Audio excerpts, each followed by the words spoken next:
Hello, welcome to another Sims build this is LadySnessa. I am super bad at intros and I am always awkward and weird, so let's just go with that. Okay, so basically what I'm doing here is I'm gonna maybe do a little series of videos where I play through the Dream Decorator expansion pack. I don't have the exact name of it right here with me. So I thought it would be a way I could maybe practice some of my voiceovers and put together a little bit more content a little bit more quickly so that I could get a few videos out. It's not always super easy for me, especially I really like making the videos with the music playlists, but I don't know, it's a lot of work to go find them.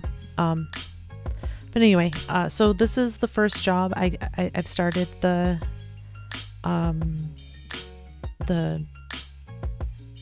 interior design career, and this is the first job that I picked with them, and I ended up getting a room renovation for the pancakes. And so their big request was that there be no brown, no patio furniture, and no wellness type furniture or items. So it wasn't really a lot to go with as far as what they wanted for a design, but I think I'll unlock more slots as I go that will give me more instructions. So yeah, but my, I guess, inspiration behind this design really started with that green wallpaper and the red wainscoting. And then I actually also was really inspired by the pendant lights. So a lot of the furniture and accent colors are trying to sort of mimic that throughout the room. I used the kind of plain white paneling to keep the room from being too overpowering, to keep it kind of neutral. Same with, I will eventually settle on some white curtains here. And then one of the things I wanted to do, and you'll see this more in the before pictures, but there was only really 2 functional spaces in this room, and so I've split it up into, I've got it so that there's the seating around the TV, and then the seating at the back there by the windows, and so that can serve as 2 different sitting areas. But if you're entertaining, you can also kind of flow between those areas.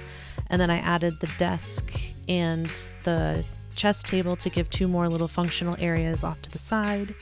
And then I really liked having the little sitting nook over here, so I'm just gonna keep doing that, but punch it up and make it more interesting to look at, because my first impression of this room was that it was very white and bland and formal in a way that wasn't inviting.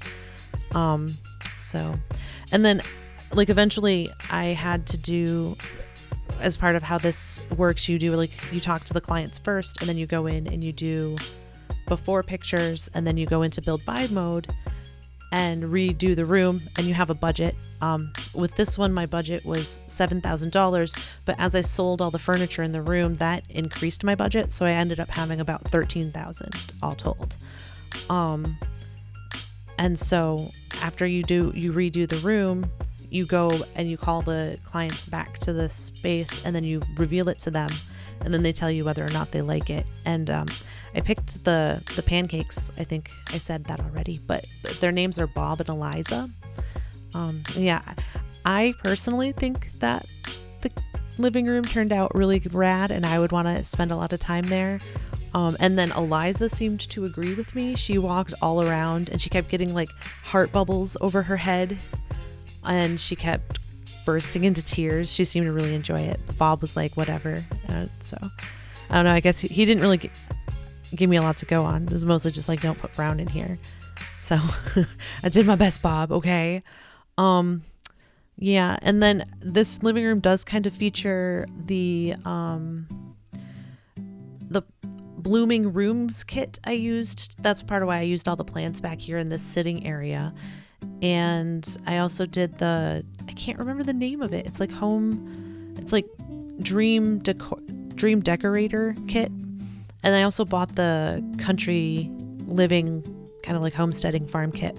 And so a lot of the stuff in here is featured from that. And actually, one of the other things I featured in here a lot was the paranormal kit and the like decorate to the max kit, the one that had like the intense wallpapers and stuff like that. So just tried to like use up, I got some new content and I was just trying to use it in an interesting and fun way. So yeah, I think that the room turned out really cute, and I'm like I said before, I'm hoping that I can do more of these. And you can't really see this here, but I do go over budget at one point here and then have to kind of sell a couple of things. So that's interesting. The budget part is kind of fun for me, just to try to keep it all in the right setting or whatever. And then this is actually the second time I did this room. I did it first and then my game glitched and crashed, and so I had to do this whole thing over again. But we are on to now the before and after pictures. So like I said, you can see it's gross. Oh, and those curtains that just showed up at the top there, I think that's another glitch because they weren't there during gameplay. So yeah, but anyway, enjoy these screenshots and I'll talk to you soon. Okay, bye.